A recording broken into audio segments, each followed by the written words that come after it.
Hey, welcome back, everybody. Today is Wednesday, February 26th. This is day number 3 of this project where I am tracking a portfolio over time and doing it publicly so that way you can see not only some of the construction techniques that I coach, but also just see the performance over time.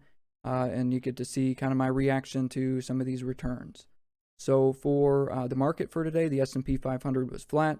New York Stock Exchange Composite was flat. The NASDAQ Composite was up about a quarter point, and then the Dow Jones was down about 0.4. So industrials were down, technology was up. And then for the overall strategy for the test portfolios, we'll get into those a little bit more today and what's behind them. But it looks like Alpha has taken the lead week to date with 3 years of history and about 8 to 12 stocks. So again, you'll see across the leaderboard that there's fewer stocks in here. Mostly 8 to 12. There's a couple 5s in there. But again, it's showing you that by not having a large quantity of stocks in your portfolio, that's actually performing the best right now by trying to capture a good return from just a few stocks, which of course then stock selection becomes a little bit more important, and selecting the right stocks. I think we'll take a look today and see that maybe one of the choices I made earlier this week was maybe not the best. So we'll take a closer look at that.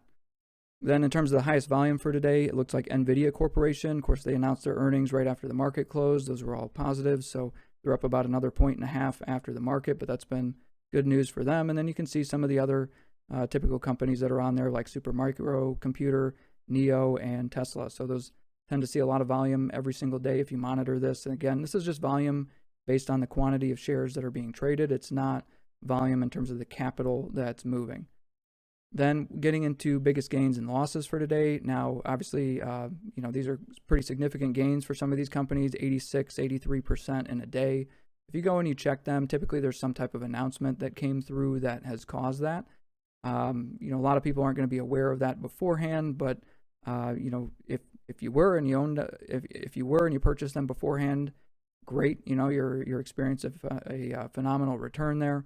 Or not, if you're on the other side of this where you're experiencing some losses. So I think yesterday the top gainer was number 6 today on the biggest losses. So that's something else to consider here. Sometimes the biggest gains and losses are experiencing a lot of volatility. This is not necessarily indicative of, they're a good investment or you should invest in these companies. This is just where a lot of the volume is. And it's just one metric that you can or one way that you can kind of track and view the market over time. But if you are going to jump into any of these companies, just do your research before you do that. So with that, that's the market recap for today. Let's take a look at our trends and see how we're doing over there. So taking a look at our portfolio, we lost another 0.7% today. Not a great day, especially when the S&P 500 was flat. That's kind of our benchmark, is how the index is performing, and typically anytime that you're experiencing returns either greater than or less to the index, you want to take a look at your portfolio to see why and what's causing that. And if you take a look, you can see over the last few days we've started to separate in a negative way from the market. That's not good. We got to kind of take a look and see if there's anything here that needs to be changed.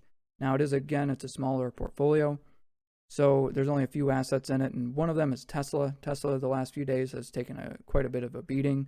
Probably should have picked NVIDIA instead of Tesla. I'd be looking at a green portfolio right now.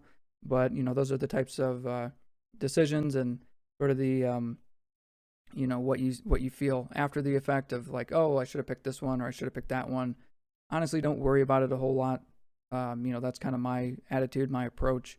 I think long-term, Tesla's going to be pretty good and situated fine. Now, does the long-term mean I need to hold on to it for a month, a week, a year in order to earn my money back? I don't know. But, we'll find out and we'll see how its performance does over time. But that's the big hitter for today in terms of the major loss. CTAS Corporation did lose a little bit today as well. But overall, those are kind of where the major hits were on the portfolio and some of the things that aren't working out too well. But, in terms of how we constructed the portfolio originally, I didn't put a whole lot of time and thought into it. I just selected some assets that seemed convenient. And I think as we explore this process, you're going to find out a little bit more about what my process really is. And one of the elements of that relates back to the test funds. So one thing that I want to highlight and walk through here briefly today before I let you go is exactly what's in those test funds. So, essentially what I do is I set up an automated process that leverages a algorithm that just, it's the same process that repeats itself over and over and over again, except for it uses 5 different metrics in order to select the assets. So it'll use expected return, alpha, Sharpe's measure, trainer's measure, or it'll take an average rank of the other 4 metrics, and then it'll produce another ranking there. From there, I segment it into 5 different portfolios with different asset quantities, so 5, 8, 12, 20, or 30.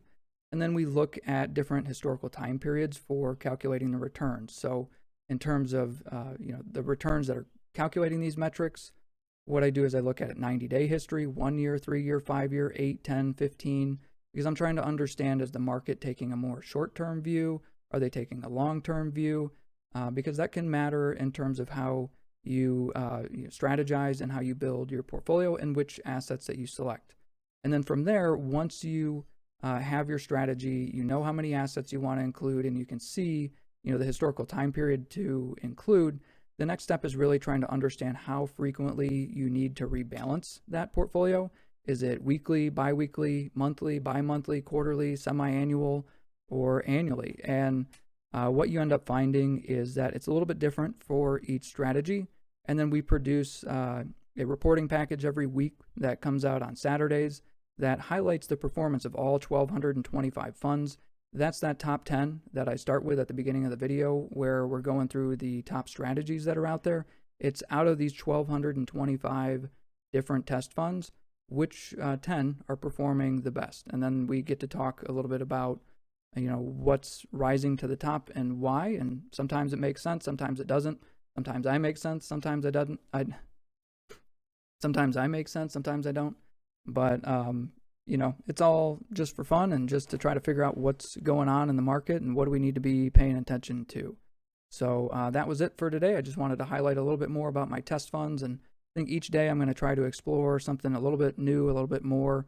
And then stay tuned for this weekend's episode. I'm going to go through my main report, and we'll talk a little bit more about some of the outputs of these test funds and what that means. So until next time, take care.